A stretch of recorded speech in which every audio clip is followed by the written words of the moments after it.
Hello friends and welcome to chapter number 12 investment accounts lecture number 3। दोस्तों last lecture में हमने start किया था फिक्स्ड इनकम सिक्योरिटी से relating questions. 3 questions we have seen as classwork and one question that is question number 7 was your homework। Question number 7 का reference मैंने आपको दिया था। It is very similar to question number 2 and 3 और exact similarity की अगर बात करूं तो क्वेश्चन नंबर 2 से ये क्वेश्चन सिमिलर है। तो सबसे पहले मैं क्या करता हूं, इससे पहले कि मैं आपको इस क्वेश्चन का सोल्यूशन दिखाऊं और हम आंसर्स चेक करें, डिस्कस करें, क्विकली 2 डेट्स में आइडेंटिफाई करता हूं जो हमें हमारे इंटरनल इंडेक्स को पोस्ट करने के लिए, कंप्लीट करने के लिए हेल्प करेगी। सबसे पहली डेट है इंटरेस्ट पेमेंट डेट्स जो कि यहां पे 30 June and 31 December and second is the year ending date that is 31 March 2019। मतलब दोस्तों अब यहां पे इंटरेस्ट पेमेंट डेट और ईयर एंडिंग डेट सेम नहीं है और जब ऐसा होता है तो एक एडिशनल एंट्री आपको पास करनी होती है that is interest accrued but not due की। इससे पहले कि हम इसके आंसर्स डिस्कस करते हैं, let's first turn to internal index of this topic. So come to your internal index, question number 7 correct. Year, what is the type of security? It is again debenture. So write debenture. Interest payment dates 30th June and 31st December, but the year ending date is 31st of March. So जैसा मैंने आपसे कहा था कि अगर ये दोनों same नहीं है तो हम दोनों को अलग अलग कलर से हाईलाइट करेंगे, ठीक है।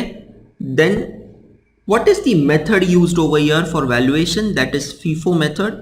और फिर लास्ट में अगर रिमार्क्स कॉलम आता है तो बेटर होगा कि मैं रिमार्क कॉलम में लिख दूं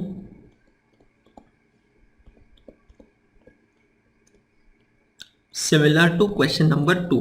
मतलब आप अब जब अपना रजिस्टर का इंडेक्स बनाएंगे तो इस क्वेश्चन को वहां पे आप सिंपली टिक मार्क कर सकते हैं, क्योंकि इसी की तरह एक क्वेश्चन नंबर 2 को आप ऑलरेडी स्टार मार्क शायद कर चुके हैं, करेक्ट। सो दोस्तों लास्ट लेक्चर के अंदर मैंने आपसे कहा था कि हम, क्योंकि वो पहला लेक्चर था लेक्चर नंबर 2, वहां थोड़ा स्लो जाएंगे, लेकिन आज हम थोड़ा स्पेस अप करेंगे। इससे पहले कि हम चेक करते हैं हमारे answers, check your answers for the homework question. This question belong from ICAI November 2019 examination and I have got the suggested answers there in front of you।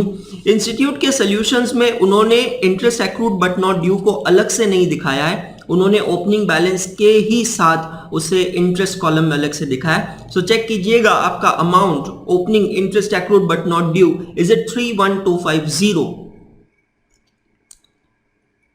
and interest accrued but not due at the end of the year, check कीजिएगा interest accrued but not due at the end of the year is it 50,000, check all of you। now total interest that will be transferred to P&L account is this figure what you have got, 2,27,500 and the closing value of investment is it 21,45,640। सो बाकी आप देख रहे हैं working notes यहाँ पूरे बनाए उन्होंने, जिस दिन डिबेंचर्स परचेज किए हैं, जिस दिन डिबेंचर्स सेल किए हैं और क्लोजिंग इन्वेस्टमेंट्स को लेके भी ये बनाए वर्किंग नोट। मार्केट वैल्यू दी है 115 rupees, that comes to 23 lakh, जबकि कॉस्ट प्राइस है 21,45,640। सो क्योंकि कॉस्ट प्राइस कम है तो वैल्यूएशन कॉस्ट प्राइस पे ही होगा, correct. Okay my dear friends, so let's start for today's day. आज का दिन है बहुत इंपॉर्टेंट, क्योंकि आज हम फिक्स इनकम सिक्योरिटीज के कुछ और क्वेश्चंस तो देखेंगे ही, लेकिन उसके साथ साथ हम आज स्टार्ट करने जा रहे हैं वेरिएबल इनकम सिक्योरिटीज भी। क्विकली आगे बढ़ते हैं।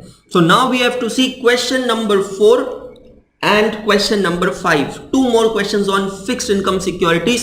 Question number 4 is RTP May 2018 question. Quickly पहले पढ़ते हैं विदाउट एनी डिले और फॉर्मेट्स बनाते हैं, आगे बढ़ते हैं। I hope you are ready with all your register, calculator, stationery items etcetera etcetera etcetera, because आज थोड़ी स्पीड बढ़ानी पड़ेगी। Alpha limited purchase 5,000 13.5% debentures of face value of ₹100 each of Pergut Limited on 1st May 2017 at ₹105 on come interest basis। तो 1 मई को debentures purchase किए हैं cum interest basis पे। The interest on the debenture is payable on 31st and 30th of March and September. Okay, interest payment dates हमें मिल गई है। 2 बार interest पे हो रहा है in a year, one is on 31st March and another is on 30th September. That means ये जो हमने 1 मई को डिबेंचर्स परचेज किए ना, इसमें कम इंटरेस्ट के अंदर 1 महीने का इंटरेस्ट इंक्लूडिंग होगा। कैसे आया 1 महीना? क्योंकि इन डिबेंचर्स पे लास्ट टाइम इंटरेस्ट पे किया गया होगा 31st मार्च को, उसके बाद अप्रैल मंथ एक पूरा महीना कंप्लीट हुआ और 1 मई को हमने ये परचेज कर लिया। On August 1, 2017, the company again purchased 2,500 of such debentures at rupees 102.5 each on come interest basis. अगस्त 1 को फिर से परचेज किया है, मतलब इन डिबेंचर्स पे भी लास्ट टाइम इंटरेस्ट कब पे हुआ होगा? 31st March. So April, May, June and July, how many months interest would have been paid?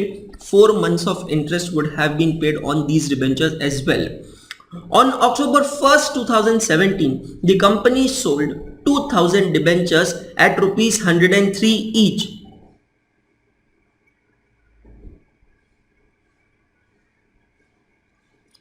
At rupees 103 each on X interest basis.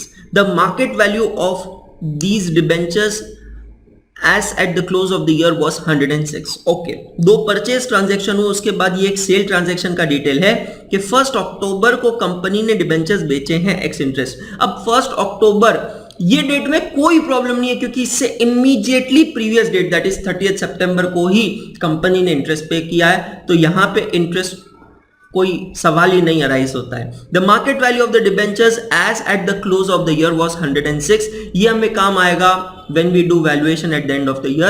You are required to prepare the investment account in the debentures of Alpha Limited for the year ending 31st December 2017 on average cost basis. अब अलग क्या है इस question में? What is different in question 4 as compared to the questions what we did so far? In all those questions so far we have seen first in first out method, and here we are going to see average cost method. Okay, let us see, let us understand. Quickly come to your registers and draw the formats for question number 4. Take an adjoining page. I'm sure आपने homework भी adjoining page पे ही किया होगा, and I expect so here. आज के इस question में हम वर्किंग नोट बनाएंगे जैसा हमने पहले क्वेश्चंस में भी बनाया था, लेकिन परचेजेस के लिए हम कोई वर्किंग नोट नहीं बनाएंगे। If you remember in the last questions what we did, question number 3 and question number 2, there we prepared a table of working note where we even added the working notes of purchases as well as sales. But here we are not going to prepare working notes for purchases because as I've told you, हम अब बहुत ही limited working notes के साथ आगे बढ़ेंगे, क्योंकि content हमें पता है, नॉलेज हमारे पास है, हमें सब कुछ आता है, तो अब हमें सिर्फ कोर्स पे फोकस करना है।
Okay, so in case you need more time, you always have an option to pause the video and proceed ahead. Okay, my dear friends, let us come back to question number 4. So year ending date is 31st December 2017 and the interest payment dates are 31st of March and 30th of September. That means the interest payment dates are not equal to the year ending date. Therefore, interest accrued but not due will certainly take place. So I come to my investment account date column, and on date column on the first line, I write down the year of the accounting, that is 2017 on both these sides. Come on, quickly write it down. 2017 on debit as well as credit side. The first transaction that is taking place is a purchase transaction on 1st of May. There is no opening balance unlike other questions. So you have made an investment on 1st May. Actually 1st मई से भी पहले आती है interest payment date 31st मार्च को, लेकिन उस date का कोई रेलेवेंस नहीं है क्योंकि जब हमारे पास कोई इन्वेस्टमेंट ही नहीं है तो इंटरेस्ट कैसे मिलेगा, हमें समझ में आ रहा है। तो हम सबसे पहली इन्वेस्टमेंट कर रहे हैं 1st मई को, तो इन्वेस्टमेंट करते हैं तो इन्वेस्टमेंट अकाउंट डेबिट होता है। Come to investment account debit side, write down to bank account, to bank account. मैं फिर से कह रहा हूं कि आज के किसी भी क्वेश्चन में मैं परचेजेस से रिलेटिंग कोई वर्किंग नोट नहीं बनाने वाला हूं, एक्सप्लेन पूरा करने वाला हूं, बनाने नहीं वाला हूं। और आपको अगर जरूरत लगती है तो आप खुद के लिए कैलकुलेशंस लिखिए। दोस्तों अब समझते हैं फिर से 1st मई को जो मैंने इन्वेस्टमेंट्स परचेज की है, इन इन्वेस्टमेंट्स पे लास्ट टाइम कंपनी ने इंटरेस्ट कब पे किया था, तो इन इन्वेस्टमेंट्स पे लास्ट टाइम कंपनी ने इंटरेस्ट पे किया था 31st मार्च को। तो मतलब एक महीने का, अप्रैल का मुझे इंटरेस्ट यहाँ पे करना है। देखते हैं सबसे पहले फेस वैल्यू है 5000 डिबेंचर्स परचेज किए जिसकी फेस वैल्यू है 100 rupees. So what is the total face value of the debentures purchased? 5 lakh. If you remember in last lecture we had made 2 columns, face value as well as numbers, but I told you they are like either you can prepare face value or number of debentures, no need to prepare 2 columns. So आप यहाँ देख रहे हैं एक column आज मैंने eliminate कर दिया है। तो दोस्तों यहाँ पे जो प्राइस दिया है वो है 105 रुपीज कम इंटरेस्ट, कोई ब्रोकरेज स्टैम्प ड्यूटी किसी चीज के बारे में कुछ मेंशन नहीं है, ठीक है। तो सबसे पहले मैं कैलकुलेट करूंगा, हम कैलकुलेट करेंगे अमाउंट ऑफ इंटरेस्ट। कैसे निकालेंगे अमाउंट ऑफ इंटरेस्ट? एक महीने का इंटरेस्ट निकालना है, तो 5 lakh into rate of interest is 13.5%, so annual interest is 67,500 divided by 12 months, that comes to 5625. So come to interest column, write down 5625.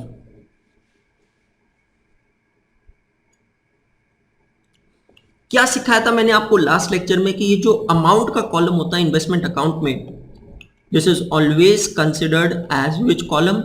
It has to be ex interest column, correct. और ex interest का मतलब होता है कम interest minus interest. तो अब हमें निकालना है एक्स इंटरेस्ट प्राइस। कैसे निकालेंगे? आपको कम इंटरेस्ट प्राइस दी है 105।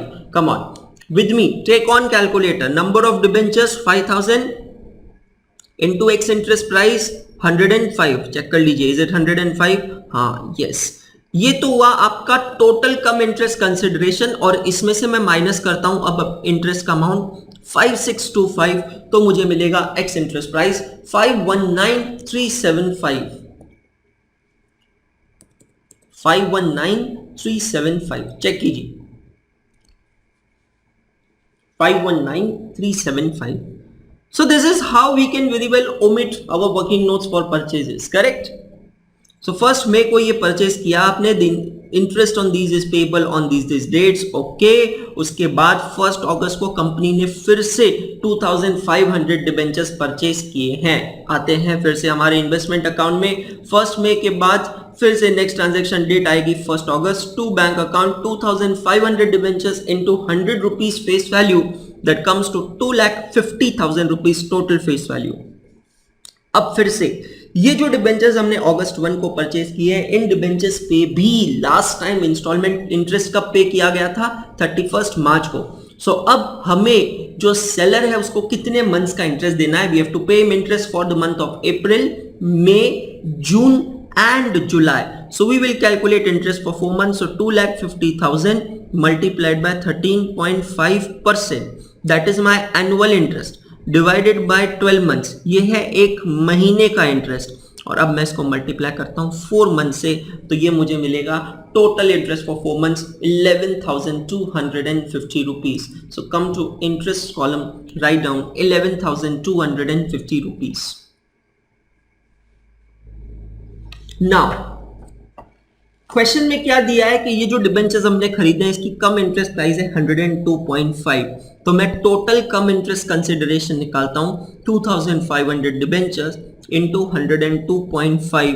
This is the total consideration what I will be paying to the seller. लेकिन ये total consideration में से 11,250 is the amount of interest. मतलब what is the X interest consideration? That is 2,45,000. 2,45,000.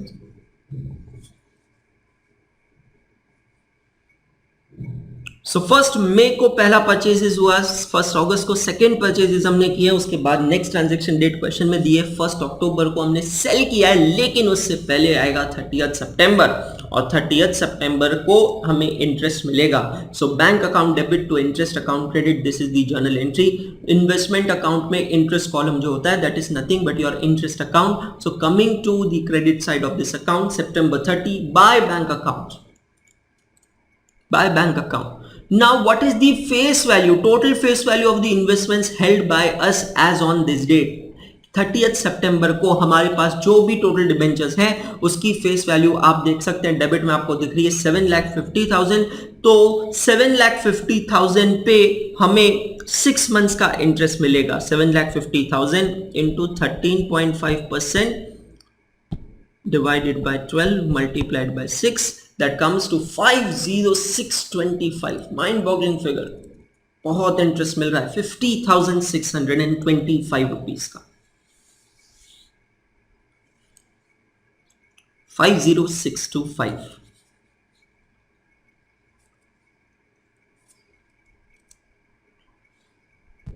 Moving ahead, आपसे कहा गया है कि ऑन 1 अक्टूबर मतलब इंटरेस्ट देने के बाद immediately next day company has sold 2,000 debentures at ₹103. Okay, so whenever you sell debentures the entry will be bank account debit to investments account credit. So come to investments account credit side by bank account. Face value, now 2,000 debentures की face value हम लिखेंगे 2 lakh rupees, and it is told that they are sold at ₹103. Certainly ex interest होगा. अगर यहां कम interest दिया होता था तो भी उसमें इंटरेस्ट का अमाउंट 0 होता था, और अगर यहां एक्स इंटरेस्ट या कम इंटरेस्ट कुछ नहीं कहा होता था तो भी हम एक्स इंटरेस्ट ही अज्यूम करते थे. क्यों ऐसा? क्योंकि कल 30 सितंबर को कंपनी ने इंटरेस्ट पे किया है और आज 1 अक्टूबर को हम ये डिबेंचर्स सेल कर रहे हैं. तो 2,000 debentures into 103, that comes to 2,06,000 is the amount of consideration. Now comes the important part of this question, how to calculate the amount of profit or loss. So please be focused and concentrate on the screen. ये जिस line पे आपने लिखा है bye bank account 2,06,000, इसके नीचे आप करीबन 6 लाइंस ब्लैंक छोड़ दीजिए और फिर मेरे साथ ही आप बनाइए वर्किंग नोट नंबर 1.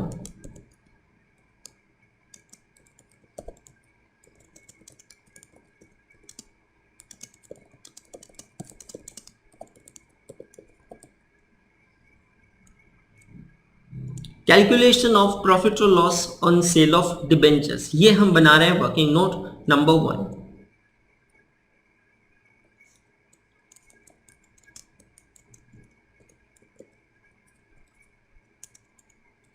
सो सबसे पहले हम लेते हैं sale proceeds. Correct, sale proceed is like selling price.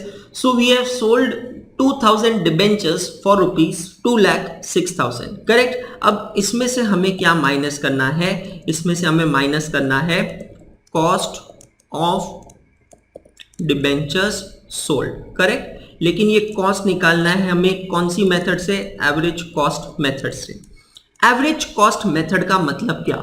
अभी तक दोस्तों हम देख रहे थे फीफो मेथड. फीफो मेथड के अंदर हम क्या कर रहे थे? जो भी ओपनिंग स्टॉक होता है उसकी ही कॉस्ट प्राइस को लेते थे, उसको डिवाइड करते थे ओपनिंग नंबर ऑफ यूनिट से और मल्टीप्लाई करते थे नंबर ऑफ यूनिट सोल्ड से, बट यहां पे ऐसा नहीं होगा. Under average cost method what we do, understand, we take in numerator the total cost that we have paid. So आप देखेंगे हमने सबसे पहले परचेज किया था 5000 डिबेंचर्स जिसकी कॉस्ट थी 5,19,375 plus the second purchases of 2,500 debentures costed us 2,45,000 rupees. Correct. So ये दोनों फिगर की टोटल हमें क्या देगी, total amount that we have paid for total number of debentures. और इस टोटल नंबर ऑफ डिबेंचर्स को मैं डिवाइड करता हूं, मेरे पास जितने जितने डिबेंचर्स मैंने खरीदे हैं, तो पहला ही लॉट में मैंने परचेज किए थे 5,000 डिबेंचर्स और दूसरे लॉट में मैंने परचेज किए थे 2,500 डिबेंचर्स. करेक्ट. और इसको मैं मल्टीप्लाई करता हूं with the number of the debentures sold, that is 2,000 debentures. So let's take on calculator, let's understand.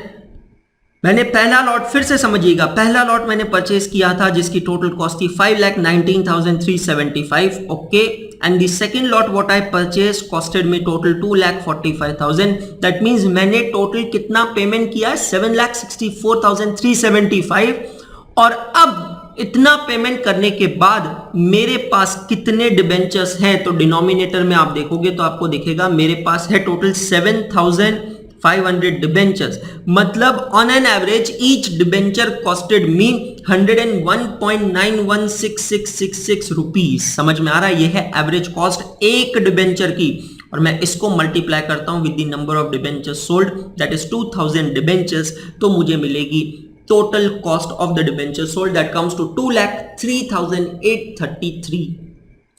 so मैं यहां आता हूं और लिखता हूं 2,03,833. that is the cost of the debenture sold.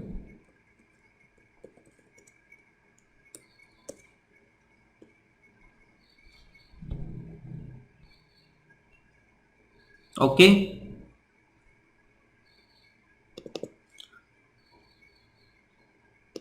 सो जो डिबेंचर्स की कॉस्ट थी 2,03,833, वो डिबेंचर्स हमने बेचे हैं 2,06,000 में.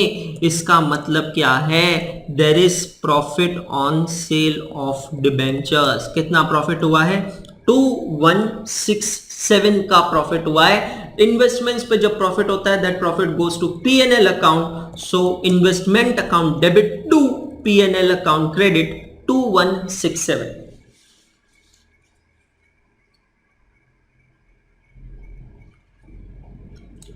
Investment account debit to P&L account credit 2,167. That's all. Question is over. Now what to do? Now, before we close this question, don't forget to pass one of the most important entry of interest accrued but not due. Yes, my dear friends, फिर से समझिएगा. ये debentures पे last time हमें interest मिला है 30 सितंबर को. मतलब हमने ऑलरेडी इनकम अकाउंट की है टिल 30 सितंबर, लेकिन हमारा ईयर एंडिंग डेट है 31 दिसंबर. सो ये जो 3 मंथ्स है, that is October, November, December, in 3 months का इंटरेस्ट ये हमारी इनकम है. इवन तो हमें मिलेगी नहीं, बट एक्रूअल कंसेप्ट के हिसाब से ये 3 मंथ्स की इनकम एक्रू हो रही है, ये हमारी इनकम है, हमें इसे अकाउंट करना पड़ेगा. तो कितने डिबेंचर्स हैं हमारे पास, I mean what is the face value of the debentures which we are holding. तो मैं क्लोज करता हूं face value column. Total on debit side is 7,50,000. I write down same total on credit side and then I find out the balancing figure. अगर आप module में देखेंगे तो ये लाइन को अलग से नहीं लिखा interest accrued but not due, but इसको बैलेंस के साथ ही इंक्लूड किया है. आप पैसे भी लिखते हैं तो बिल्कुल ठीक है, कोई प्रॉब्लम नहीं है.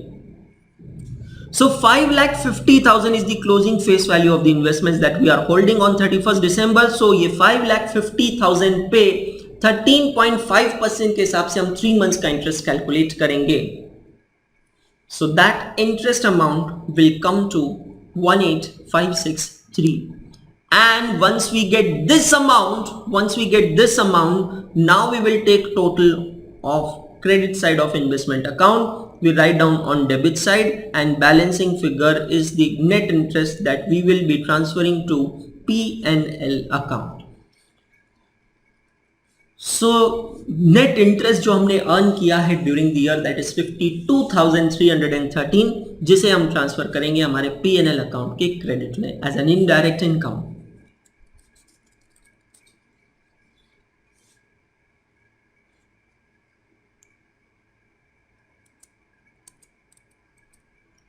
क्वेश्चन में आपसे कहा गया है the market value of the debentures at the close of the year was 106 rupees.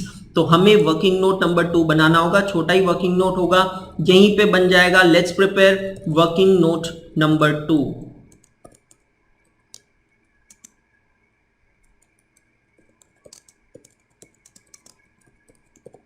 Carrying value of investments.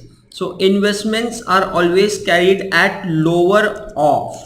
क्या देखा था हमने अकाउंटिंग स्टैंडर्ड 13 में? अकाउंटिंग स्टैंडर्ड 13 में कहा था that if there is a current investment held by you, it's valued at lower of cost price और market price. So हमें निकालनी है कॉस्ट प्राइस, हमें निकालनी है मार्केट प्राइस. कहां से निकलेगी कॉस्ट प्राइस, कहां से निकलेगी मार्केट प्राइस, ये हमने लास्ट लेक्चर में भी देखा था, अभी भी देखेंगे. कॉस्ट प्राइस मतलब क्या? That is nothing but it is the balancing figure. Cost price is nothing but it is balancing figure in investment accounts. So let's take on your calculator.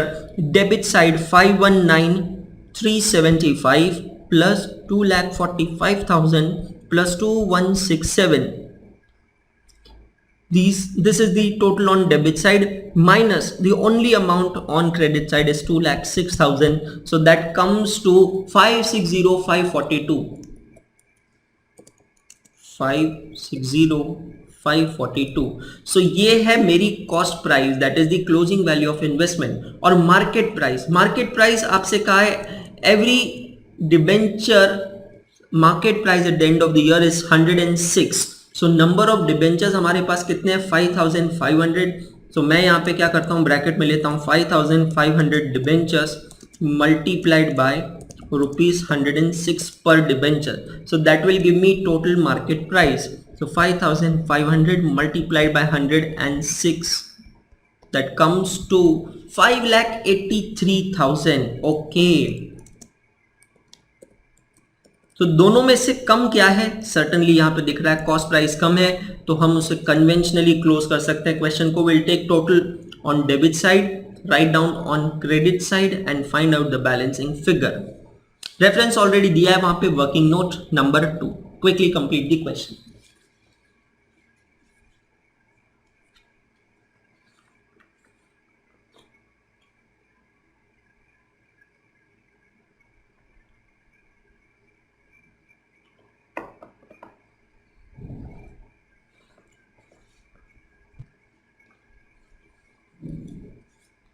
आप देख रहे हैं यहां पे आरटीपी का क्वेश्चन है, रिवीजन टेस्ट पेपर मई 2018 का ये क्वेश्चन है. बहुत ही आसान क्वेश्चन है, बहुत ही मैनेजेबल है. Correct. So before we proceed to next question, couple of things that you need to do is first give the cross referencing in your textbook. Write down the page number of your register where you have solved this question in your register and give cross referencing in textbook. Second, come to internal index and let's pose this question over here. Question number 4.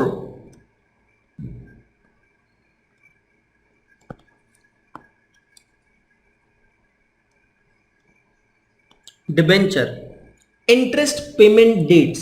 क्या थी interest payment dates?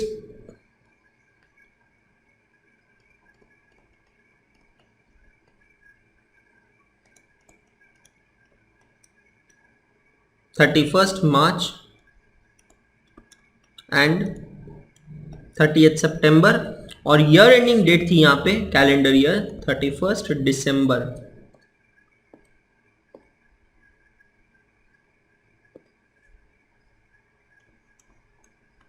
सो दोनों dates अलग अलग है, इसीलिए हम उसे अलग अलग कलर से हाईलाइट करते हैं.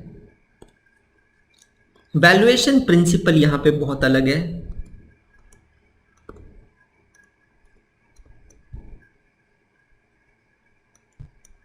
Average cost method. और रिमार्क्स मेरे हिसाब से तो कुछ नहीं है, आपको अगर कुछ लिखना है तो आप लिख सकते हैं।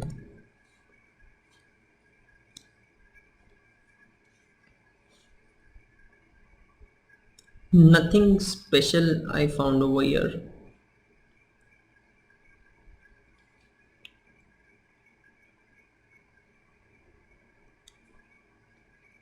फिर से कह रहा हूं, इंडेक्स में बाद में पोस्ट करेंगे,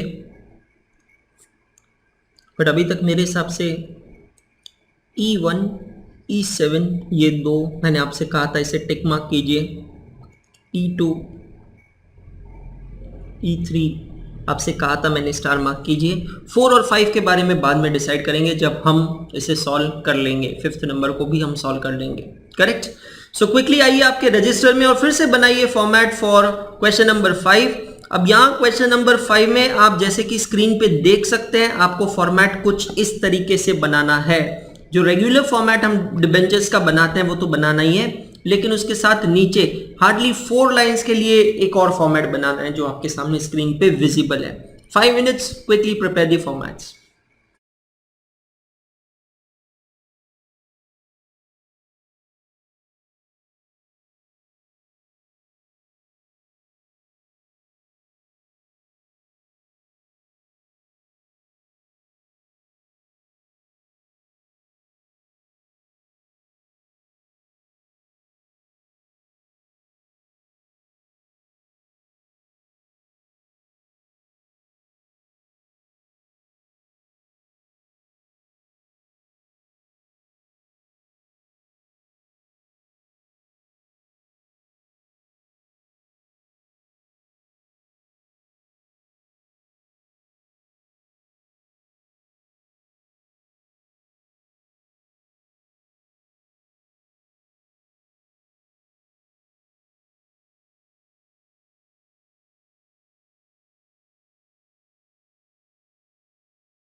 ओके, चलो स्टार्ट करें।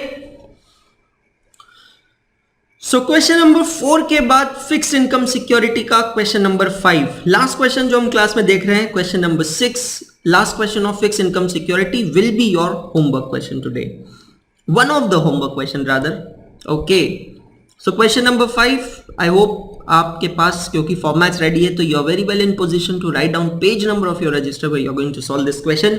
Let's read, understand and start.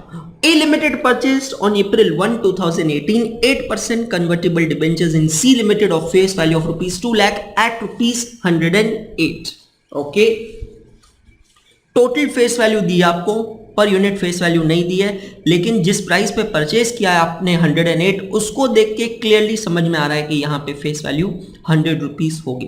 दोस्तों वैसे कोई ऐसा हार्ड एंड फास्ट रूल नहीं है कि फेस वैल्यू हमेशा 100 ही होनी चाहिए, लेकिन looking at the data given in the question it can be very well assumed as 100. On 1st July, A Limited purchased another rupees 1 lakh debentures at rupees 112 cum interest. Okay, second purchase. On 1st October, rupees 80,000 debentures were sold at rupees 105. On 1st December, C Limited give option for conversion of 8% convertible debentures into equity shares of rupees 10 each. अब शायद आपको समझ में आया होगा कि हमने वो दूसरा अकाउंट क्यों बनाया था, क्योंकि यहाँ पे इस क्वेश्चन में ये हो रहा है कि वो जो कंपनी है जिसके डिबेंचर्स हमने परचेज किया है, वो कंपनी हमें ऑप्शन दे रही है 1 दिसंबर को डिबेंचर्स को कन्वर्ट करने का to their equity shares. A Limited received 5,000 equity shares in C Limited in conversion of 25% debentures held on that date. The market price of debentures and equity shares as at the year end 2018 is rupees 110 and 15 respectively. End of the year 2018 का मतलब है यहाँ पे 31st दिसंबर को financial year and होगा। Interest on debenture is payable each year on 31st March and 30th September. Okay, so interest payment dates है 31st March and 30th September, whereas the year ending is 31st December. These dates are not matching with each other. The accounting year of A Limited is calendar year. Very well anticipated. Prepare investment account in the books of A Limited on again average cost basis. Okay, so आप देखोगे ये question again बहुत similar है question number 4 से। In fact यहाँ पे एक adjustment extra है, that is conversion of debentures into equity shares. तो अच्छा किया हमने क्वेश्चन 4 को इंडेक्स में पोस्ट नहीं किया, क्योंकि क्वेश्चन 5 देखने के बाद ना जाने क्यों ऐसा लगेगा कि बेटर होगा कि क्वेश्चन नंबर 5 को रिवाइज किया जाए और 4 को टिक मार्क कर दिया जाए। It's too early to comment that. Let's start this question. Come to your solution.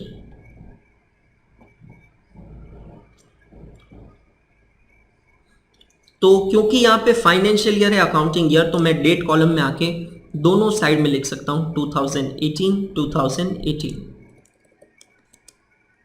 2018 2018। क्योंकि हमारे पास यहाँ ओपनिंग बैलेंस नहीं है, ओपनिंग इन्वेस्टमेंट्स नहीं है, तो यहाँ पे interest accrued but not due at the beginning of the year का कोई सवाल ही नहीं उठता है। करेक्ट। सो पहली इन्वेस्टमेंट हम कर रहे हैं अप्रैल 1 2018 को। Quickly, let's do it together. April 1, 2 bank account. Total face value of the investments made is rupees 2 lakh. Okay, 2 lakh rupees की investment की है. It is purchased at rupees 108.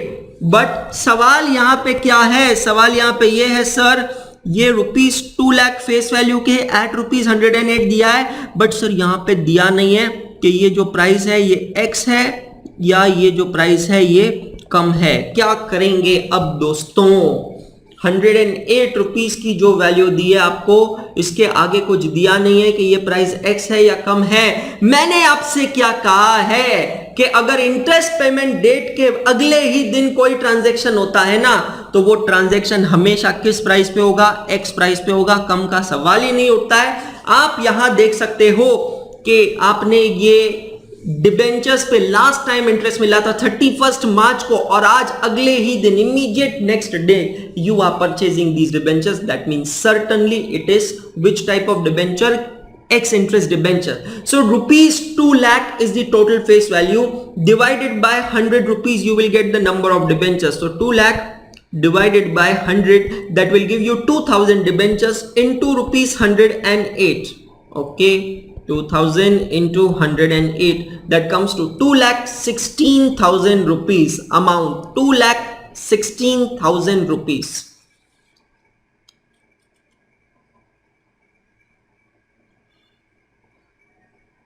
2,16,000 rupees की इन्वेस्टमेंट्स आपने यहां पे की है, करेक्ट। और इंटरेस्ट का अमाउंट होगा एब्सोल्युटली नील यहां पे।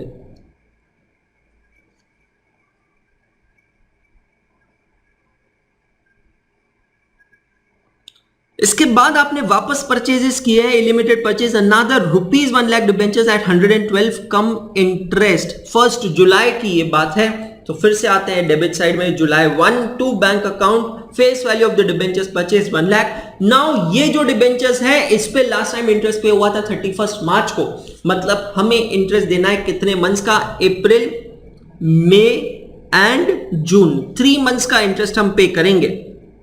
सबसे पहले इंटरेस्ट कैलकुलेट करते हैं। 1 lakh rupees face value into rate of interest is 8% annual divided by 12 multiplied by 3, that comes to 2,000 rupees as the amount of interest. 2,000 rupees is the amount of interest. आपसे कहा गया है कि आपने ये डिबेंचर्स को परचेज किया है एट ₹112, तो 1 लाख रुपीज फेस वैल्यू का मतलब है कितने डिबेंचर्स हुए, 1,000 debentures into 112. Total consideration comes to 1,12,000, out of which 2,000 is pertaining to amount of interest. So X interest consideration will be 1,10,000. Check all of you. X interest consideration comes to 1,10,000.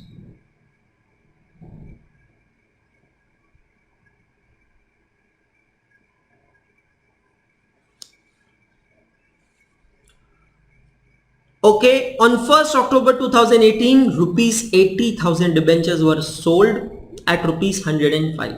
ये बात है 1st अक्टूबर की, लेकिन उससे पहले आएगा 30th September, that is the interest payment date.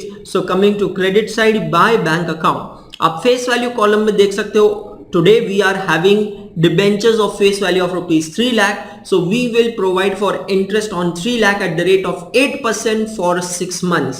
So the amount of interest that we will receive is 12,000.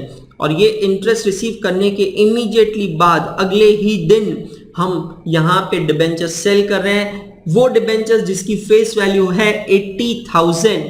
Again जैसा मैंने कहा है कि अगर इंटरेस्ट पेमेंट डेट के बाद कुछ खरीदा या बेचा जाता है तो वो सर्टनली एक्स इंटरेस्ट प्राइस पे होता है, उसमें कुछ भी इंटरेस्ट नहीं होता है। तो 80,000 फेस वैल्यू के डिबेंचर्स, मतलब नंबर ऑफ डिबेंचर्स कितने होंगे फ्रेंड्स, यहाँ पे 800 debentures, correct. 800 debentures are sold at the rate of rupees 105. That means the consideration is 84,000. Consideration is 84,000. Now what we need to calculate when we have sold debentures, we need to calculate profit or loss on sale of debentures. So जैसे हमने question number 4 में एक working note बनाया था, ठीक इसी तरह यहाँ पे भी हम एक वर्किंग नोट बनाते हैं। आपने दोनों अकाउंट्स बनाए, उसके नीचे आइए आप और ये वर्किंग नोट बनाते हैं। Sale proceeds 84,000। अब एवरेज कॉस्ट निकालनी है हमें, तो जो भी दो हमारे पास परचेजेस हैं वो हम यहां लेते हैं, 2,16,000 और 1,10,000। 2,16,000 and 1,10,000 divided by number of debentures कितने होंगे। तो पहले लॉट में हमने परचेस किए थे 2,000 डिबेंचर्स और दूसरे लॉट में 1,000 डिबेंचर्स।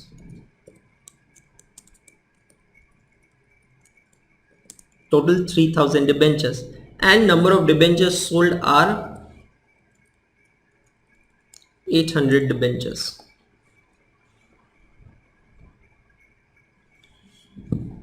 So 2,16,000 plus 1,10,000, orally हम टोटल ले सकते हैं 3,26,000. This is the total cost for how many debentures? 3,000 debentures, मतलब एक डिबेंचर की एवरेज कॉस्ट है 108.66. मल्टीप्लाई करते हैं उसको नंबर ऑफ डिबेंचर सोल्ड से, that is 800, that comes to 86933. और अब ये कैलकुलेशन जब हम देखते हैं तो हमें पता चल रहा है कि यहां पे लॉस हुआ है, 2933 का लॉस हुआ है। लॉस हुआ है तो पीएनएल अकाउंट डेबिट होगा, और पीएनएल अकाउंट डेबिट होगा तो इन्वेस्टमेंट अकाउंट क्रेडिट होगा। तो इन्वेस्टमेंट अकाउंट के क्रेडिट में आएंगे और हम अमाउंट कॉलम में लिखेंगे 2933। रेफरेंस दीजिएगा वहां पे working note number 1, October 1 by P&L account 2933।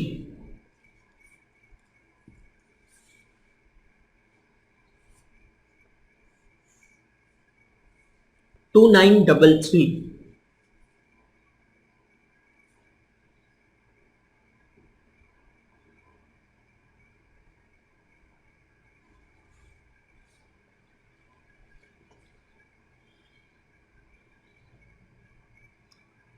So question number 2-3 हमने देखा था फीफो मेथड पे, क्वेश्चन नंबर 4-5 हम देख रहे हैं एवरेज कॉस्ट मेथड पे, करेक्ट। होमवर्क क्वेश्चन नंबर 7 आपने किया था लास्ट लेक्चर का, वो फीफो पे था। इस लेक्चर का जो होमवर्क क्वेश्चन नंबर 6 है that is on average cost method.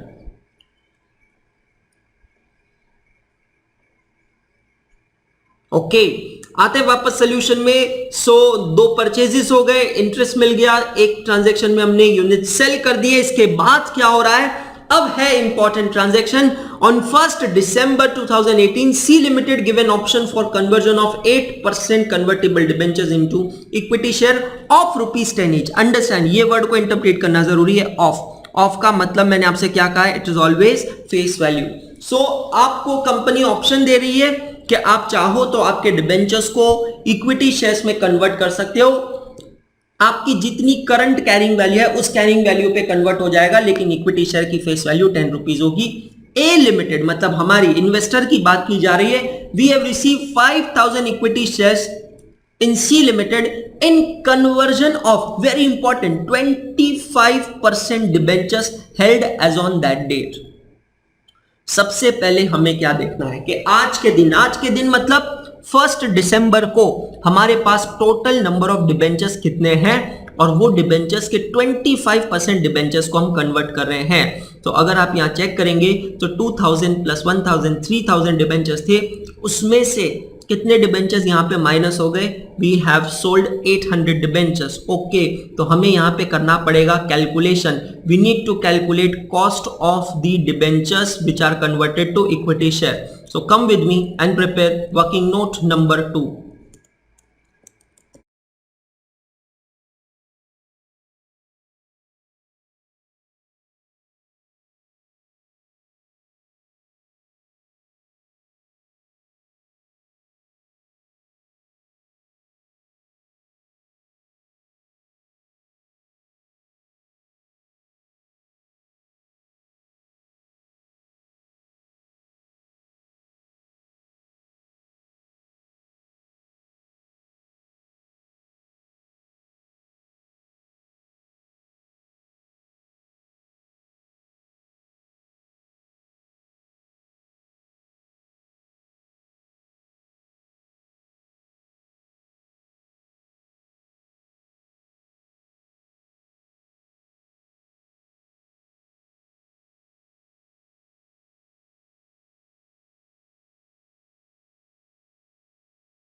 सो आप यहां देख सकते हैं हमने कैलकुलेट किया है एज ऑन टू डेट 1 दिसंबर को हमारे पास टोटल कितने डिबेंचर्स हैं। सो वी हैव 2200 डिबेंचर्स जिसकी कॉस्ट हमने निकाली है। कॉस्ट कैसे निकाली है? Total on debit side of amount column minus total on credit side of amount columns, correct.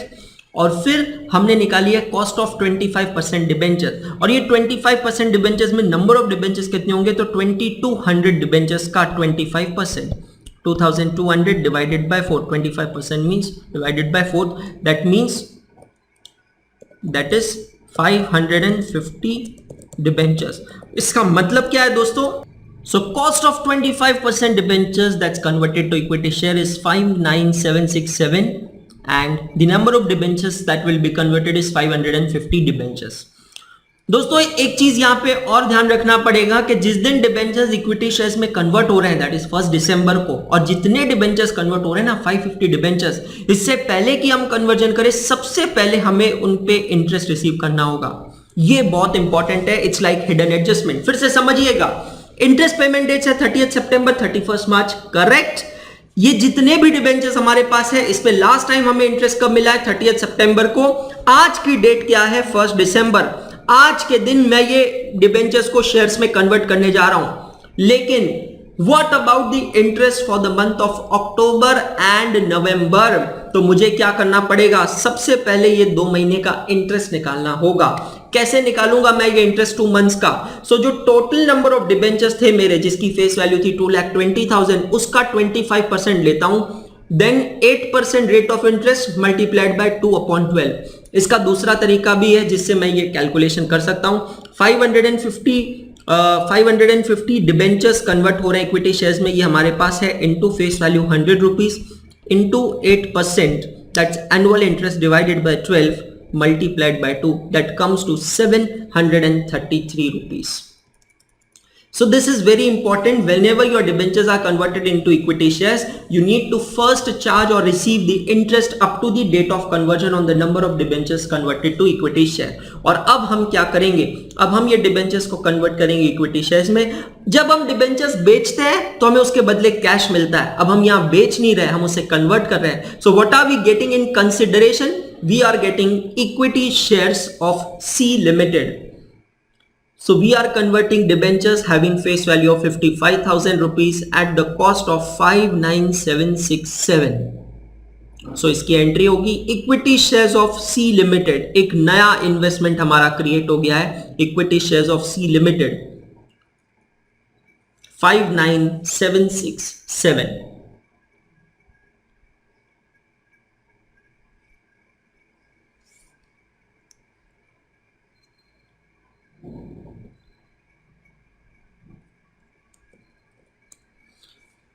So 50,000 rupees face value के इक्विटी शेयर्स हमें मिले हैं। क्वेश्चन में क्लियरली दिया है कि हमें 5,000 इक्विटी शेयर्स रिसीव हुए हैं जिसकी फेस वैल्यू आपको दी है 10 rupees, correct. Can you see all of you? A limited receive 5,000 equity shares in C limited in conversion of 25% debentures. मतलब हमने कंपनी को 550 डिबेंचर्स दिए हैं और कंपनी से उसके बदले कितने इक्विटी शेयर्स लिए हैं? 5,000 इक्विटी शेयर्स लिए हैं। जो 550 डिबेंचर्स दिए हैं ना हमने कंपनी को, उन डिबेंचर्स की कॉस्ट है 59767 और ये ही कॉस्ट बन जाएगी उन 50,000 इक्विटी शेयर्स की, उन 5,000 इक्विटी शेयर्स की जो हमें कंपनी से मिल रहे हैं, करेक्ट। तो क्योंकि कन्वर्जन कॉस्ट प्राइस पे हो रहा है तो यहां पे कोई गेन नहीं है, कोई लॉस नहीं है। अब क्या करना है? बाकी सारे एडजस्टमेंट्स हो गए हैं। ईयर एंड करने से पहले इंपॉर्टेंट है, नहीं भूलना है, interest accrued but not due. Yes my dear friends, 30 सितंबर को लास्ट इंटरेस्ट मिला था। अक्टूबर, नवंबर, दिसंबर 3 महीने का इंटरेस्ट हमें प्रोवाइड करना होगा। तो what is the face value of the debentures which is there with us right now as on today? तो हम सबसे पहले फेस वैल्यू के कॉलम को करते हैं क्लोज।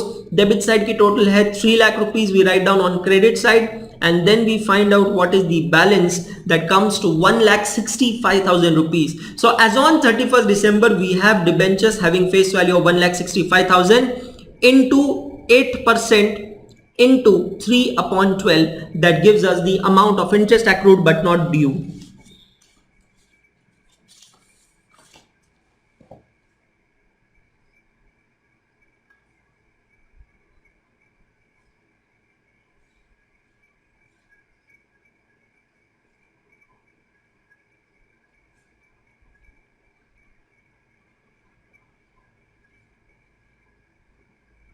बहुत ही अच्छा क्वेश्चन है, करेक्ट। हिडन एडजस्टमेंट है यहाँ पे, कन्वर्जन टू इक्विटी शेयर है। Now what we'll do, we'll first close the interest column, we'll take total of interest column on credit side, we'll write down on debit side, and then the balance column, balance amount, we will transfer to P&L account.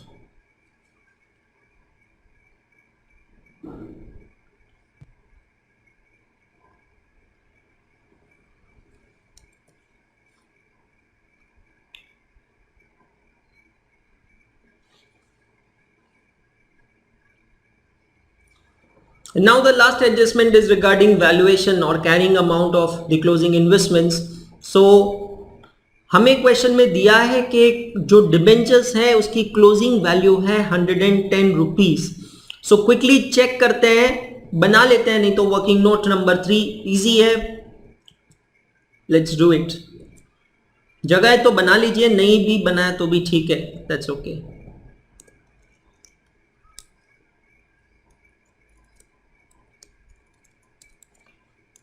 अब मैं यहाँ debentures नहीं लिखूंगा, carrying value of investments नहीं लिखूंगा, I will write debentures because यहाँ पे 2 investments है, करेक्ट। सबसे पहले हम निकालेंगे यहाँ पे इसकी book value. So 3,26,000 is the total on debit side minus all the amounts of credit,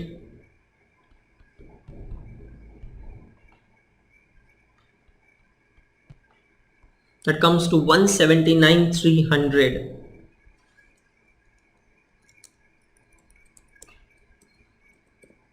I hope सभी लोग मेरे साथ में हैं, correct. Closing number of debentures कितने हैं, तो closing face value of debentures है 1,65,000, मतलब 1650 डिबेंचर्स। और हर एक डिबेंचर की क्लोजिंग वैल्यू जो आपसे कही गई है दैट इज 110 रुपीज। सर्टनली मुझे ज़्यादा दिख रही है, 1650 multiplied by 110, that comes to 181,500.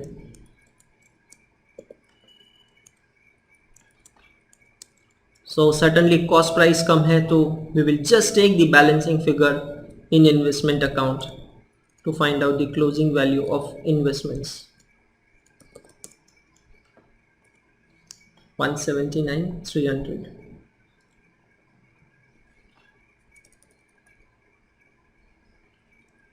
Similarly, we'll also close the equity shares account, face value of equity shares. That will be my closing balance 50,000. 5,000 equity shares है। आपसे क्वेश्चन में कहा है कि हर इक्विटी शेयर की मार्केट प्राइस है 15 rupees.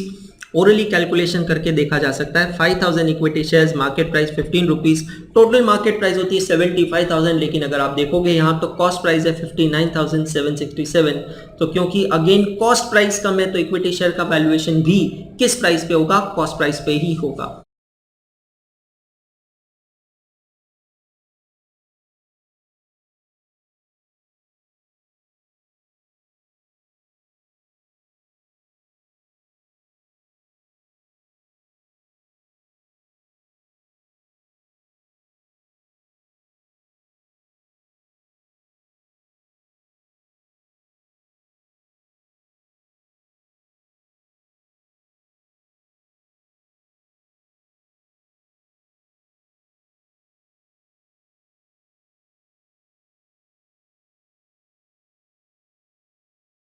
According to me, it's a very, very good question, very, very fantastic question.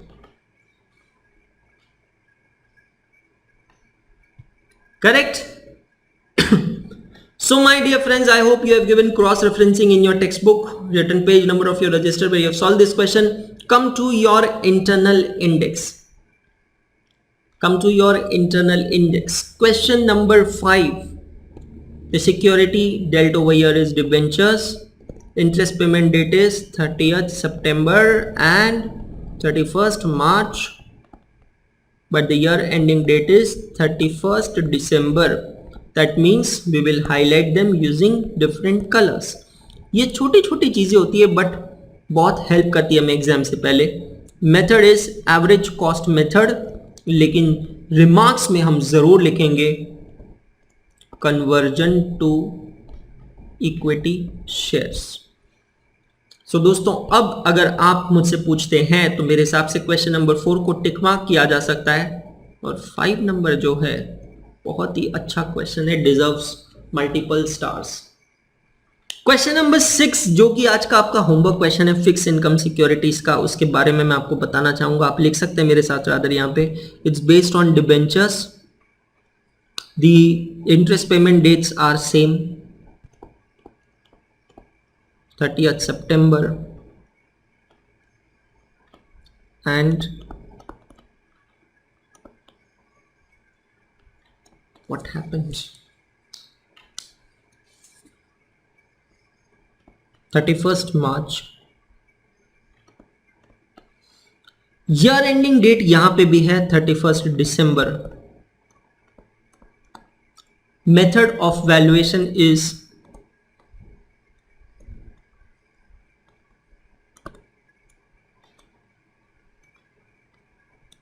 sometimes technologically literally screw you,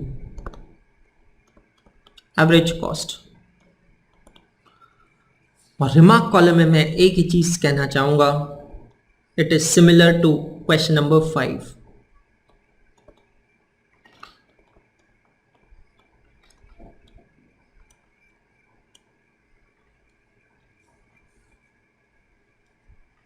Absolutely similar to question number 5।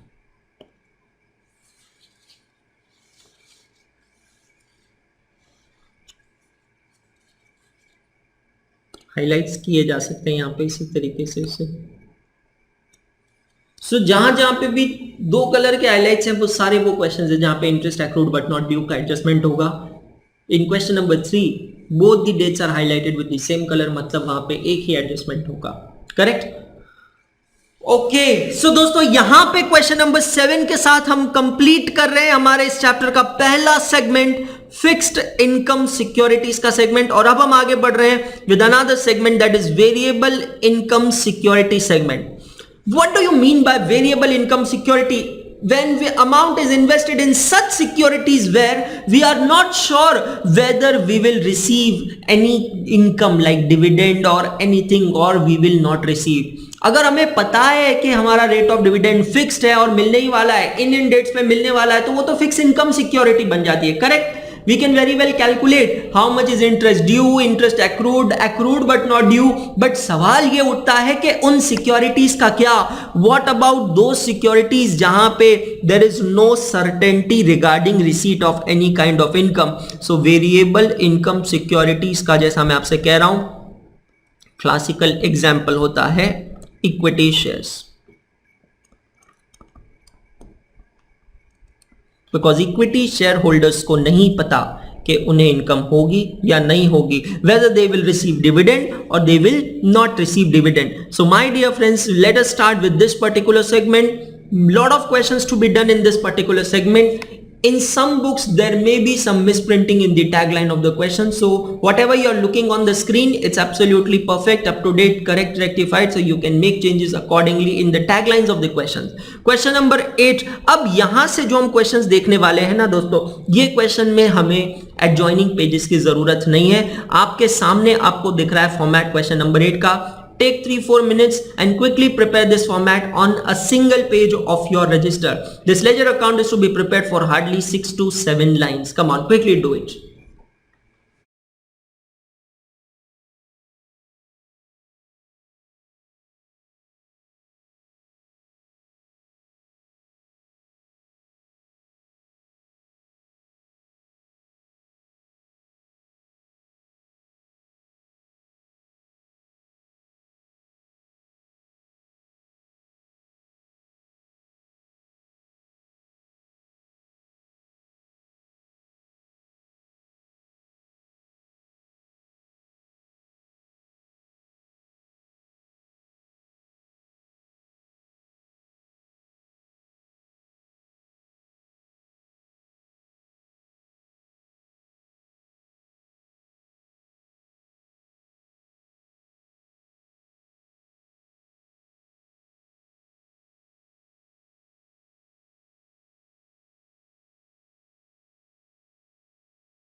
Think half page में सब कुछ हो गया होगा, है ना?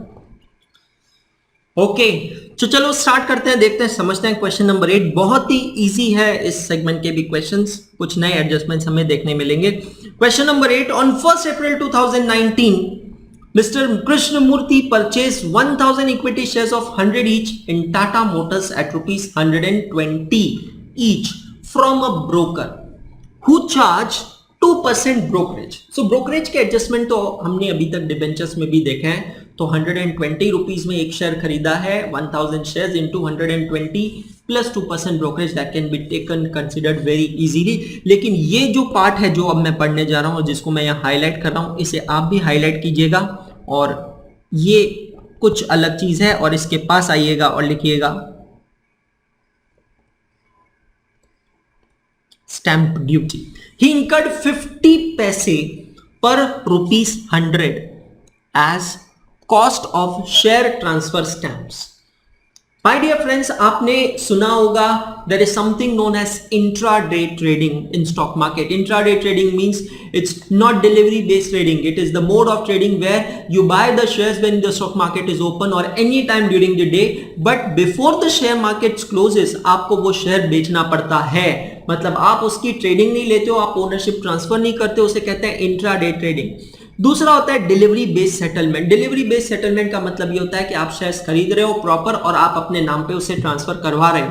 तो जब भी आप अपने नाम पे उसे ट्रांसफर करवाते हैं तो आपको उसके ऊपर कुछ चार्जेस पे करना होता है, स्टैंप ड्यूटी पे करनी होती है। तो वो स्टैंप ड्यूटी की यहां बात हो रही है। स्टैंप ड्यूटी इज 50 पैसे फॉर 100 रुपीज। अब मैं क्या करता हूं दोस्तों, समझना, कभी भी ऐसे क्वेश्चन आए तो उसे थोड़ा सिंप्लीफाई करते हैं। 50 पैसे मतलब कैन आई से it is 0.5, so stamp duty is 0.5 for 100 rupees of transaction. मतलब 100 रुपीज का अगर ट्रांजैक्शन हो रहा है, शेयर ट्रांसफर हो रहा है, तो उस पर 0.5 स्टैंप ड्यूटी है। Can we not calculate the stamp duty percentage over here? Yes और नो? यस। कैसे? 0.5 डिवाइडेड बाय 100 मल्टीप्लाइड बाय 100, तो आपको पता चलेगा कि स्टैंप ड्यूटी कितनी है। It is 0.5% of transaction value.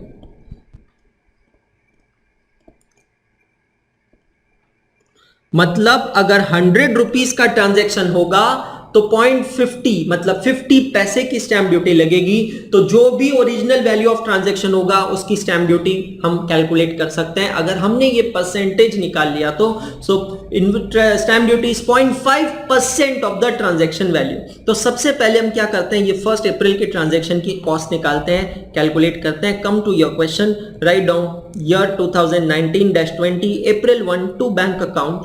Again here in case of variable income securities, either you can prepare number of equity shares column or you can prepare column of face value. I found it better to prepare number of equity shares because variable income security में कोई interest वगैरह होता ही नहीं है, तो face value की as such कोई जरूरत नहीं है।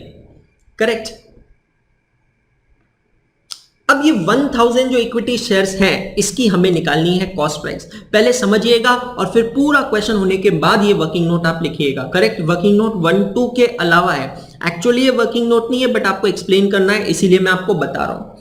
प्लीज कॉन्सेंट्रेट कीजिएगा, don't write again, I repeat.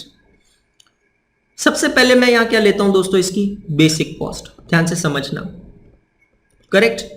1000 equity shares into what is the basic cost of each equity share? 120, so that becomes 1,20,000। ये क्लियर है सभी को?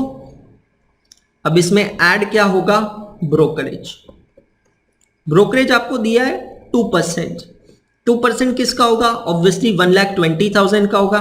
तो 1,20,000 इंटू 2% दैट बिकम्स 2,400। ये भी क्लियर हो गया। सो बेसिक कॉस्ट हो गया, ब्रोकरेज हो गया, और अब हम इसमें क्या ऐड करेंगे, स्टैंप ड्यूटी। अच्छी चीज हमने ये की है कि हमने स्टैंप ड्यूटी का भी परसेंट निकाल लिया है, that is 0.5%। Correct. So 1,20,000 into 0.5% that comes to 600 rupees. So now we get the total cost as 1,23,000 rupees. समझ में आ रहा है सभी को? 1,23,000 rupees. So come to your amount column, write down 1,23,000.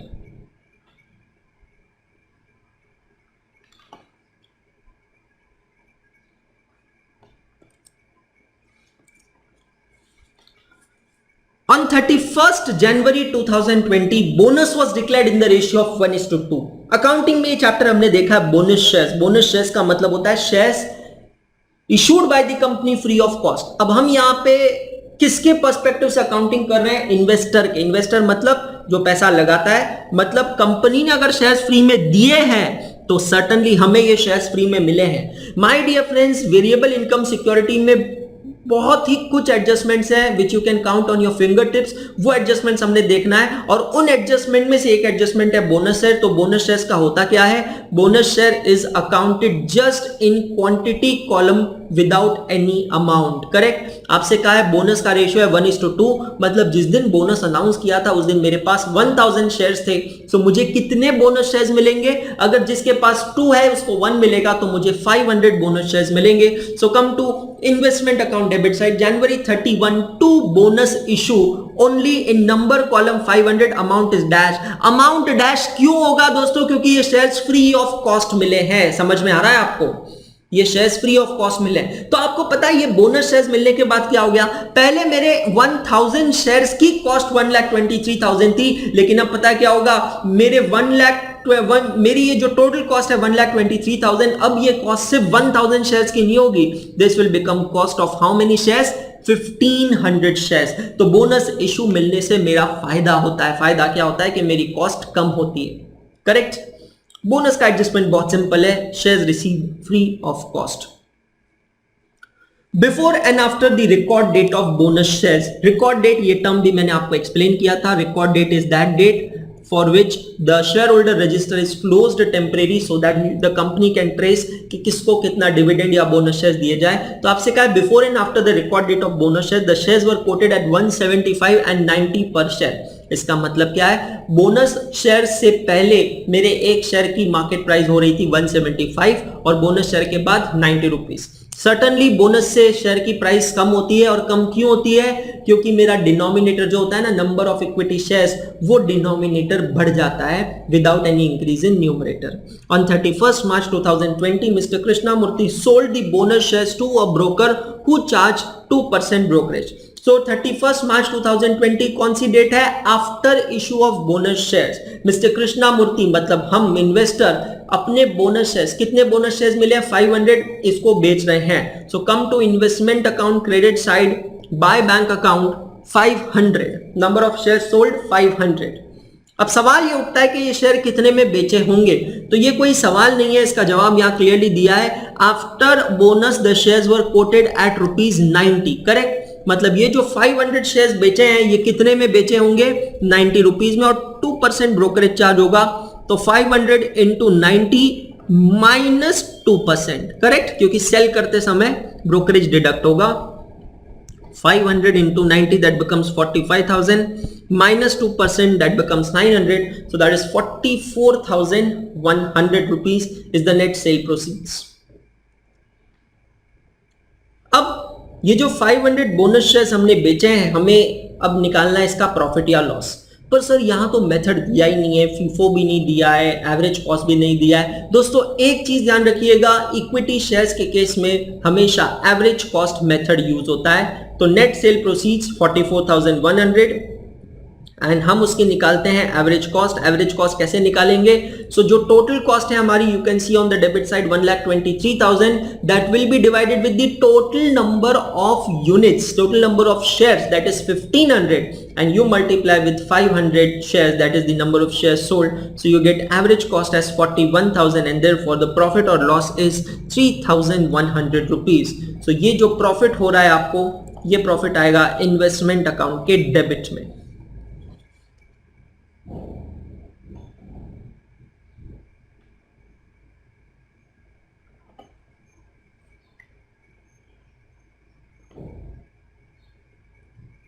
This profit will reflect on investment account debit side.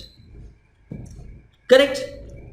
पर आप कहोगे sir ये तो बोनस शेयर बेचे हैं, जब उसने क्लियरली कहा है बोनस शेयर्स है तो बोनस शेयर्स की कॉस्ट तो नील है, फिर नील लेना चाहिए। नहीं, ऐसा नहीं होता है। इक्विटी शेयर्स के केस में हम हमेशा एवरेज कॉस्ट कंसीडर करते हैं। बोनस शेयर्स क्यों मिले ये चीज समझने वाली है। क्या आपको ये 500 शेयर्स क्यों मिले? क्योंकि आपके पास ये 1000 शेयर्स थे। अगर ये 1000 शेयर्स होते ही नहीं थे तो 500 शेयर्स मिलते ही नहीं थे। इसका मतलब है ये जो 500 शेयर्स आपको फ्री ऑफ कॉस्ट मिले ना, ये फ्री ऑफ कॉस्ट की कॉस्ट ऑलरेडी इस 1,23,000 में इंक्लूडेड है। समझ में आ रहा है आपको? सो 1,23,000 is principally the cost of 1500 shares multiply with 500 shares will give you the average cost and therefore profit of 3,100 rupees. Now show the investment account in the books of Krishnamurthy who held the shares as current assets and closing value of investments shall be made at cost or market value whichever is lower. Okay, so अब मैं सबसे पहले number of equity shares का column close करता हूं तो मुझे पता चलेगा कि 1000 इक्विटी शेयर्स मेरे पास है। करेक्ट। मैं इन 1000 इक्विटी शेयर्स की कॉस्ट प्राइस कैलकुलेट करता हूं। दोस्तों कैसे निकालूंगा मैं cost price? I take total on debit side 1,23,000 plus 3,100 that becomes 126,100 minus 44,100 that is on credit side. So balancing figure comes to 82,000। Cost price है 82,000। मैं निकालता हूं मार्केट प्राइस। मार्केट प्राइस आपसे दिया है कि after bonus the shares are being quoted at ₹90। So 1000 shares into 90 rupees that becomes 90,000 and the lowest of them is 82,000. So equity shares will be valued at 82,000 rupees.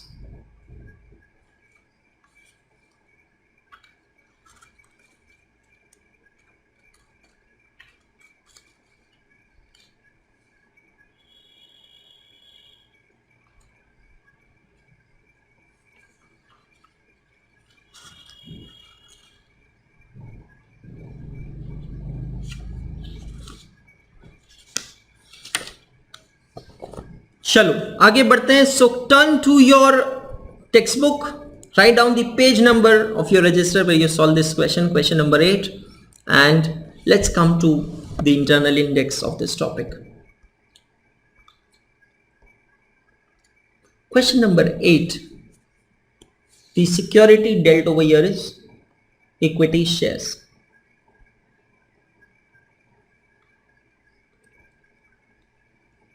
Interest payment date कुछ नहीं होगा, dash होगा। Year ending date इस question में क्या था? 31 मार्च।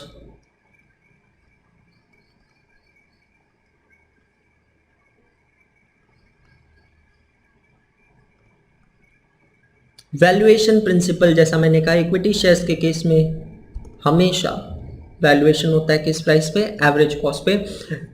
Different adjustment कौन सी थी इस क्वेश्चन में? तो एक हम लिख सकते हैं स्टैंप ड्यूटी और bonus issue. Stamp duty and bonus issue, बस ये दो नए एडजस्टमेंट्स थे जो इस क्वेश्चन में हमने देखे हैं।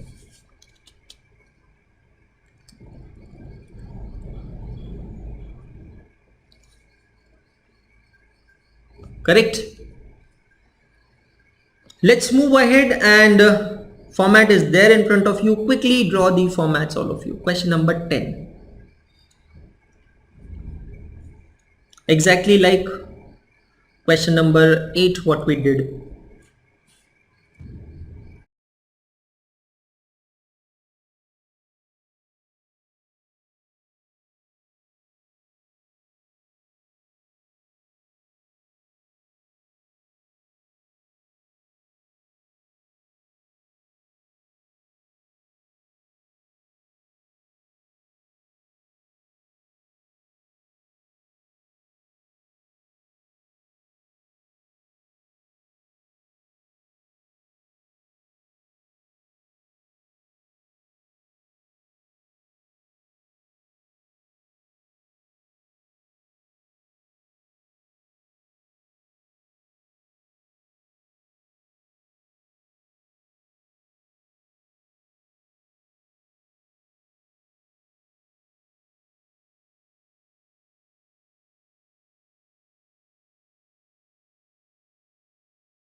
चलो स्टार्ट करते हैं क्वेश्चन नंबर 10। बहुत आसान है और 5 मिनट्स का क्वेश्चन है, बिल्कुल क्वेश्चन नंबर 8 की तरह है, कुछ अलग नहीं है। इनफैक्ट कुछ अलग क्या है, यहां तो डेट्स भी नहीं है। So let us see, let us start question number 10। Sorry 10 में डेट्स है। On 1/4/2018, Mr. T. Shekaran purchased 5,000 equity shares of 100 each in V Limited at 120 each from a broker who charged 2% brokerage.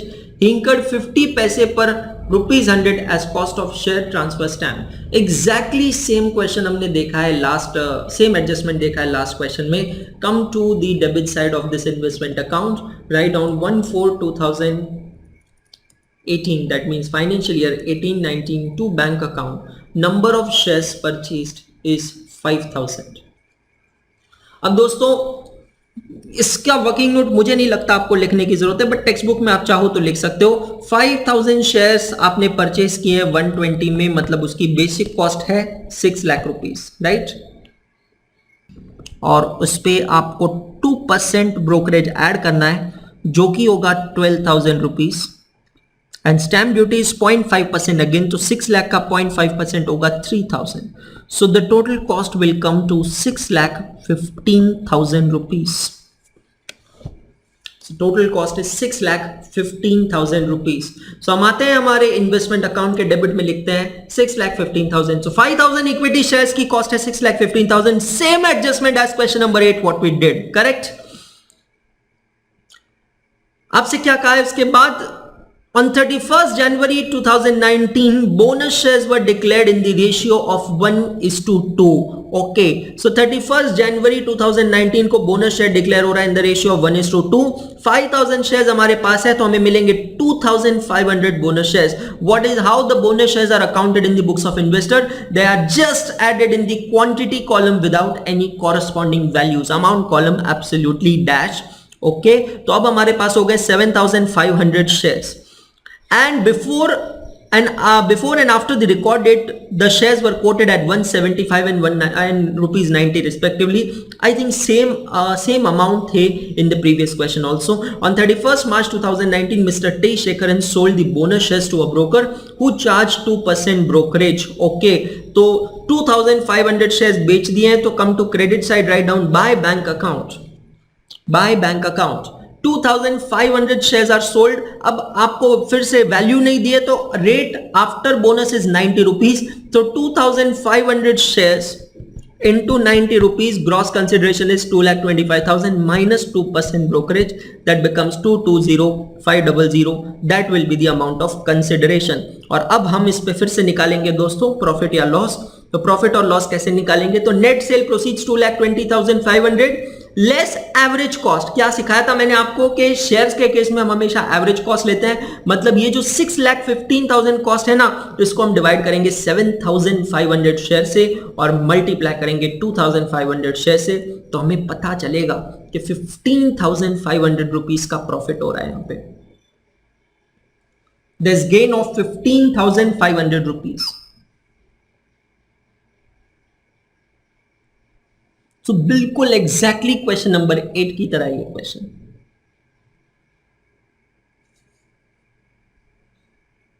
And now what is to be done? Nothing. Closing value of investments to be calculated. So मैं सबसे पहले लेता हूं number of shares with us as on 31st December, no sorry March, as on 31st March. number of shares जो है हमारे पास वो है 5,000 shares. इन 5,000 shares की मैं निकालता हूं सबसे पहले कॉस्ट प्राइस. कॉस्ट प्राइस मतलब balancing figure in investment account. So that comes to 4,10,000 and then I calculate the market value. So 5,000 shares into 90 rupees, that becomes 4,50,000. So AS13 क्या कहता है, that current investments should be valued at lower of cost or market price.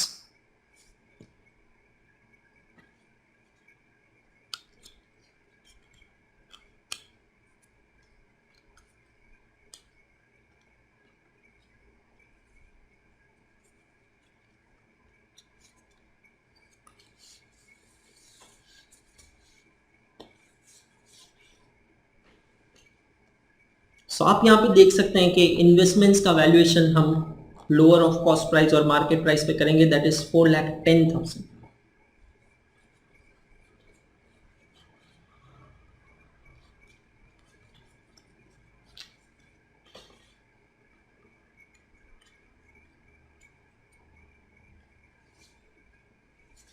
Correct.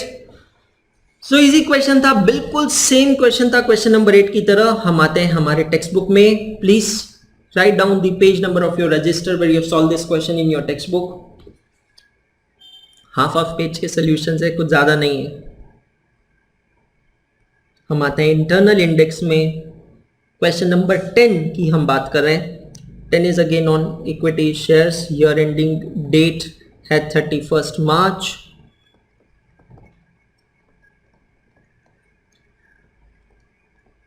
Average cost, और मैं यहां लिखता हूं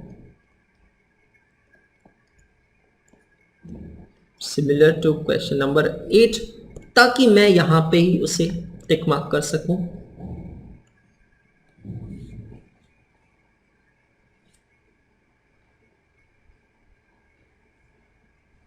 correct.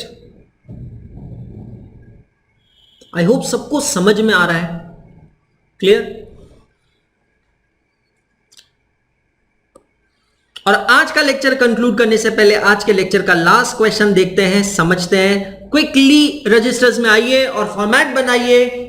Make way for question number 11/AAA/12.9। Come on all of you guys, prepare the formats.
Okay, so let us read.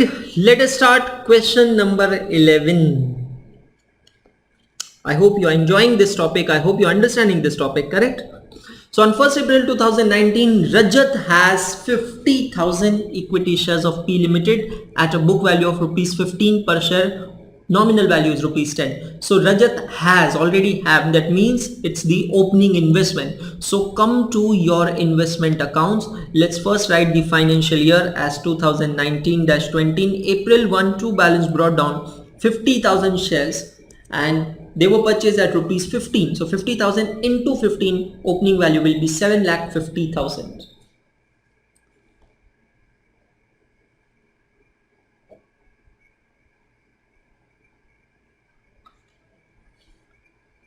Opening value will be 7,50,000.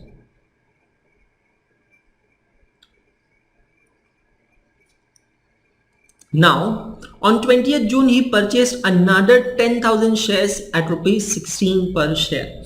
Stamp duty brokerage कुछ नहीं दिया है, तो बिल्कुल सिंपल है. जून 22 bank account 10,000 shares at rupees 16 पर share, तो उसकी कॉस्ट होगी 1,60,000.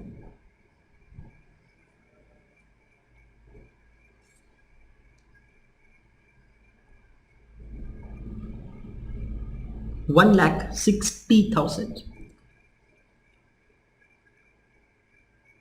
On 1st August 2019, P Limited issued one equity bonus share for every 6 shares held. मतलब रेशियो क्या है? 1:6. अगर आपके पास 6 शेयर्स है तो आपको 1 मिलेंगे. चेक कीजिए इन्वेस्टमेंट अकाउंट के डेबिट में इन क्वांटिटी कॉलम हमारे पास कितने शेयर्स है, तो हमारे पास है 60,000 शेयर्स. तो हमें 60,000 शेयर्स के बदले मिलेंगे 10,000 bonus shares. So August 1 2 bonus issue 10,000 shares. So I'm sure you would have got acquainted with the treatment of bonus issue till now. इस क्वेश्चन में हम एक नया एडजस्टमेंट और देखने जाएंगे.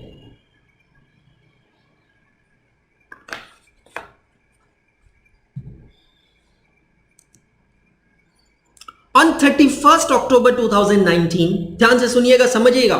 The directors of P Limited announced the right issue. What do you mean by right issue? याद कीजिए, बेसिक्स में हमने देखा है, बेसिक टॉपिक था इस पे, accounting of bonus and right, वहां हमने देखा था. राइट इशू मतलब जब भी कंपनी सब्सिक्वेंटली मार्केट में शेयर्स ऑफर करती है, इशू करती है, तो कंपनी को पहले वो ऑफर अपने एग्जिस्टिंग शेयर होल्डर्स को देना पड़ता है. उसे कहते हैं राइट इशू. वो उनका अधिकार होता है. Which entitles the holder to subscribe 3 shares for every 7 shares held. मतलब राइट का रेशियो दिया है 3:7. मतलब अगर आपके पास 7 शेयर्स है ना, तो आपको राइट्स मिलेंगे. Your right entitlement is 3 shares at ₹15 पर शेयर. फिर से समझा रहा हूं, समझिएगा.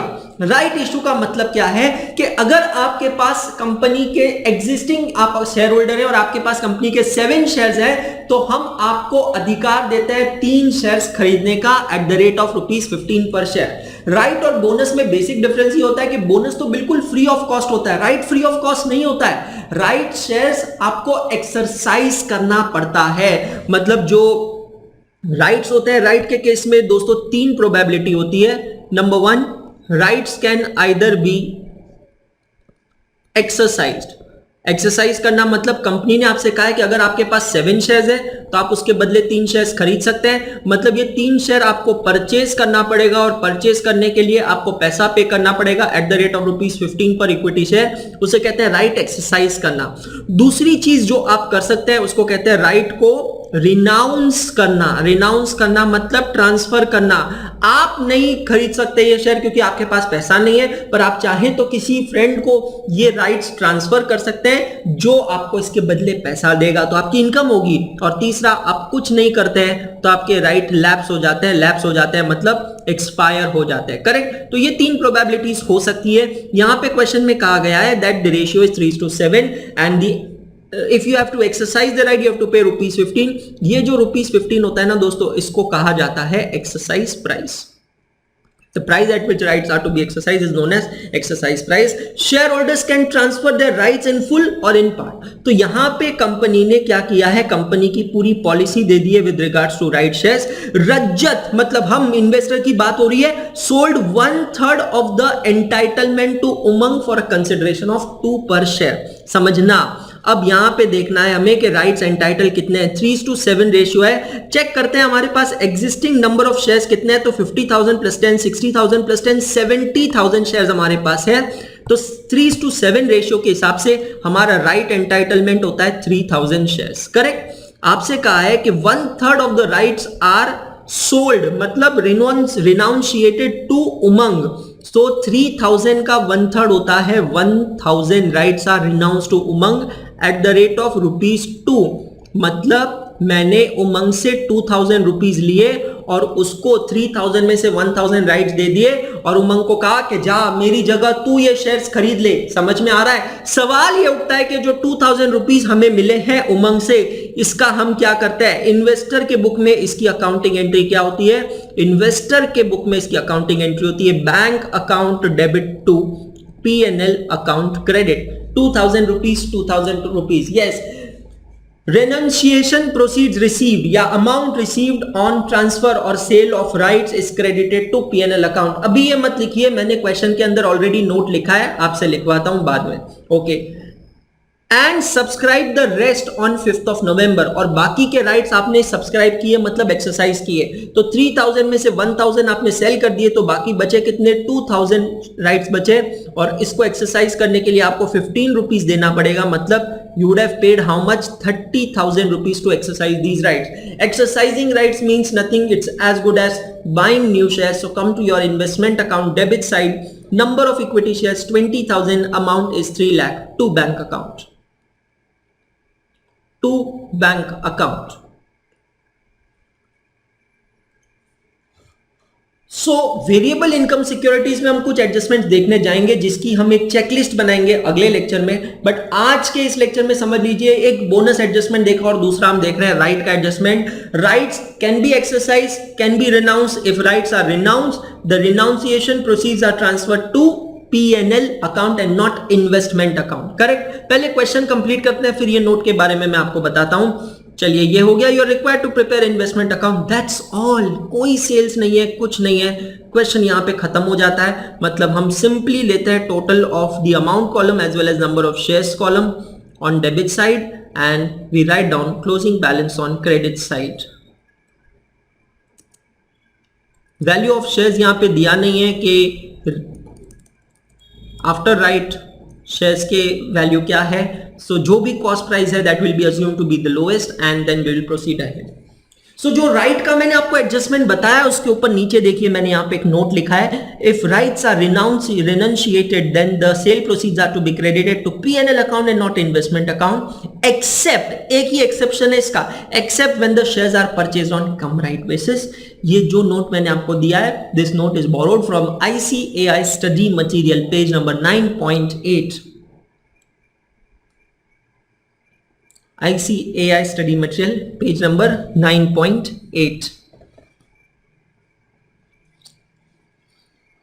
सो 3:7 रेशियो था राइट का। जिस दिन राइट अनाउंस हुआ उस दिन हमारे पास 70,000 शेयर्स थे, तो 70,000 शेयर्स पे हमें 3,000 राइट्स मिल रहे हैं। 3,000 राइट्स के 1/3 राइट हमने सेल कर दिए हैं। 1/3 होता है 3,000 का 1,000, तो 1,000 राइट्स हमने सेल किए हैं और वो जो पैसा मिला है हमें 2,000 rupees, that will be credited to P&L account. और बाकी का जो अमाउंट है that these rights are exercised and we paid money for it, and so it will be like an additional investment.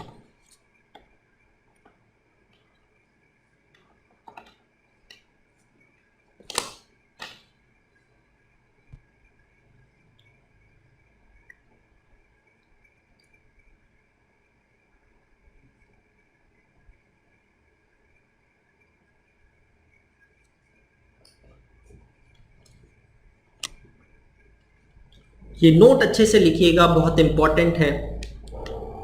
आप लोगों को मॉड्यूल ज्यादा डीपली ना पढ़ना पड़े, घुस घुस के ना पढ़ना पड़े, इसीलिए हम लोग आपके बिहाफ पे ये सब चीजें करते हैं and we provide the summaries to you.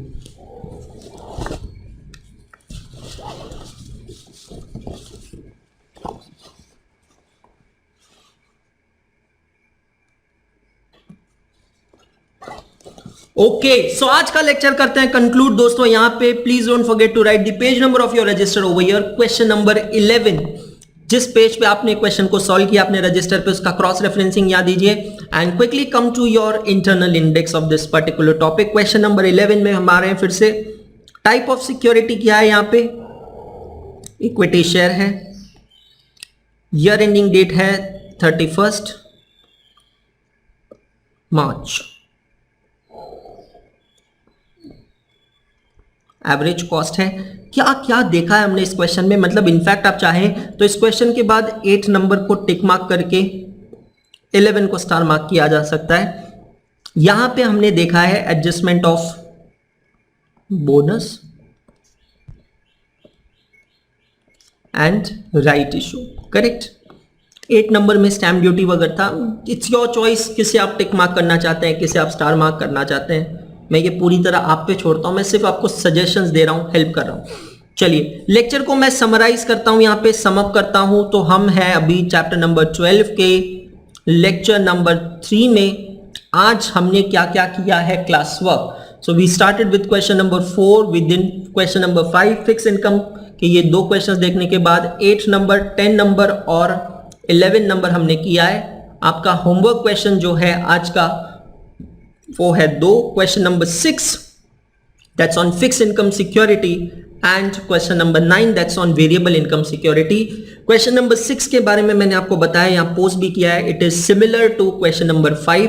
Question number 9 जो है it is very much similar to question number 8।